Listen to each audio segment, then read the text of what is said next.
Don't actually know a lot about Johanna's games themselves, but what we do know tells us a lot about her character. Johanna won the 71st Hunger Games at the age of 17 years old, so when we meet her in the Court of Quell, she is 21, the next youngest other than Katniss and Peter. And the way that she won her Hunger Games was actually quite unique. Johanna grew up in District 7, the district of Lumbar, and because of her work in the forest, she became very good with an axe and very sturdy as a human being. But she didn't let her skills be known in the Hunger Games. Haymitch had suggested to Katniss and Peter that they hide their true skills from the careers during the training sessions. Johanna does this to an extreme level. She essentially portrays herself as a sniveling, weak fool, making the careers feel that she's not actually that much of a threat. But where Haymitch tells Katniss and Peter to showcase their skills in the judging session, Johanna does not do this. Even throughout the judging session, she continues to play this character, this part that she's created of a sniveling fool. And then she goes into the arena, and we don't actually know what the 71st arena looked like. We get snippets of ideas of what the arenas looked like for the other tributes games, like with Haymitch's we know that there was a poisonous meadow, with Annie's we know that it was flooded at one point.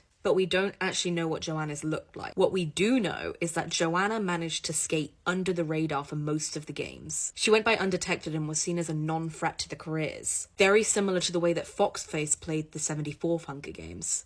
And then, only when there was a handful of tributes left, did Johanna showcase her true skills. She was incredibly lethal with an axe, and she went through at the end of the Hunger Games and just started murdering everyone. So essentially, Johanna won her games by playing a part, and almost tricking the viewers as well as the tributes in the arena. And I think this is such an interesting choice, because when we meet Johanna, that is not the character we are introduced to. The Johanna we meet is vengeful and hateful, and she bears her emotions openly. She is unapologetically who she is, and she doesn't pretend to be anything else. That's not to say that she isn't good at keeping a secret. She was very effective in the rebellion, especially in getting Katniss out of the arena, despite her very obvious disdain for Katniss as a person. Another thing to note is that it has been only 4 years since Johanna's games, and we know that she has lost all of her loved ones in this time. For Johanna, every ache and every loss is incredibly recent and incredibly painful, and she feels it all so deeply and so openly.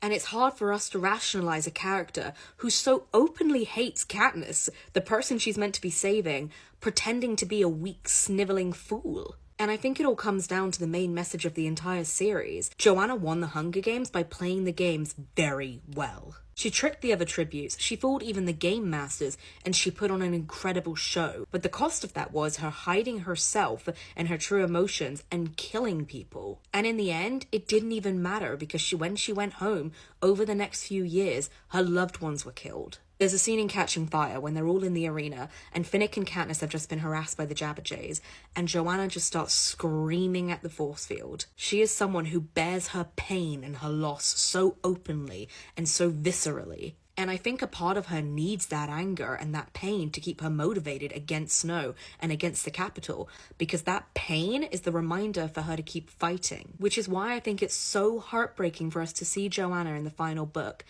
And she is broken. She has been brutally tortured by the Capitol. We know that the Capitol twisted their memories, and for Johanna, they doused her in water and electrocuted her to make it even worse. And after she's rescued and brought to District 13, she doesn't have that same level of anger anymore, that same level of motivation. And though she does try to join the fight with Katniss, she ultimately only wants to feel the morphling in her veins. I think every character eventually reaches a breaking point. And for Johanna, her main motivator was her pain and her loss. By the end, she doesn't want to feel anything at all.